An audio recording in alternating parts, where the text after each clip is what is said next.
Welcome to Parenting Decoded, a podcast for practical approaches to parenting. I'm Mary Eschen. In my previous podcast about food battles, I was talking about troubles with younger kids. However, parents of teens and tweens also tend to have issues with food. I'm going to talk about what you can do with issues like kids skipping meals, the emotional instability of having hangry kids, and how to react to different types of diets teens may try. I hope you enjoy it. First, I'm going to look at what to do about kids who skip meals. We've all heard that breakfast is the most important meal of the day, right? Well, so many teenagers just skip it. That's not healthy at all, and we know it. Or how about teens who just eat French fries for lunch at school? Or just a piece of cheese pizza day after day? They're all growing still. Don't they understand their brains need veggies and omega-3s? They need real protein, not just carbs, right? However, lecturing doesn't do a thing. It doesn't change a thing, does it? Sometimes we might be able to guilt them into eating a granola bar on their way out the door to school in the morning, but it's only due to our nagging, not because they believe us. So what do? We have to let go. Just let them own their own food. Our job is the same as when they are little. We provide healthy choices, and they decide what and how much. We can tempt them with their favorite dinner if we want, but we have to restrain ourselves from being upset if they decide not to eat it. We need to let them do this as long as we see negative food behaviors like anorexia or bulimia.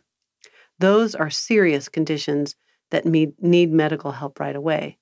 But as long as you're not feeling a medical emergency is imminent, just let it go and give them love and encouragement. A dear friend of mine had a son who only ate a certain type of pasta, plain, and Doritos every day from about middle to high school. He was actually known as the Dorito kid by some kids. Well, he's out of college now. He has a great job and he loves the outdoors. He's fine. And Mom was wise to bide her time with his eating. The next topic is what to do about hangry kids and the emotions it creates. If your kids, teens, turn into hangry monsters when their blood sugar levels go off the charts, you should try to get some food into them if they'll let you. But don't nag, just offer. Then, just like I talk about in podcast number 2, where I talk about teens and their emotions, you want to wait until they are calm before you talk to them about this, maybe even a day or 2 later. And you need to talk to them about what you noticed and how it affected you. Something like, gee, you were really out of sorts yesterday. It seems like you were hangry and really grumpy. Can we talk about that? You're looking for them to say yes so that you can have a discussion. Keep in mind that a discussion is different than a lecture.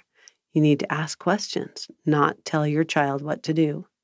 Ask them how they felt and what they could do about it. Would they like some suggestions? If you keep a loving and empathetic tone and allow them to own the problem of their hangriness, things will go much better than if we just sit them down and we are frustrated and angry. How about kids who have weird diets? I'm calling them weird diets because they can be. These years seem to be ones where our kids want to experiment with lots of behaviors, and sometimes it has to do with food. Maybe you're a family who eats meat, and all of a sudden your teen decides to be a vegetarian and upsets your whole meal planning. Or maybe they go on a keto diet or a bulletproof diet or any number of other fad diets. It can be stressful and frustrating from a parental point of view, especially when you think it's not healthy. My encouragement would be interested in why your child is choosing to change and maybe even experiment with them by looking up recipes and cooking with them. I would not change my entire family over to the new plan, but I think showing respect for their new ideas and having a bit of fun with them can really help build a positive relationship. One son of mine did the bulletproof diet for a while. Coffee with butter in it was not my favorite thing, but I did try it for a while. He moved on to some sort of protein powdered bodybuilding diet, and I let him use his own money on those protein powders, and he did his own research on what to use. It was fine, and he moved on from that too. Another friend of his was on vacation with us once, and he was very dedicated to the keto diet, which was super challenging. But I used it as a learning experience again, and even tried it myself for a while. It wasn't for me, but I think having an attitude of allowing our teens to expand our horizons really builds bonds in ways that grow stronger and stronger over time.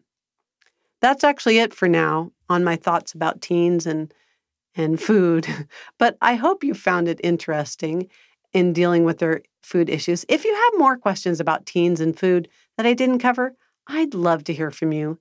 Send me email at mary@parentingwithlogic.com, and I'd be happy to cover it in a future podcast or just have an email exchange with you.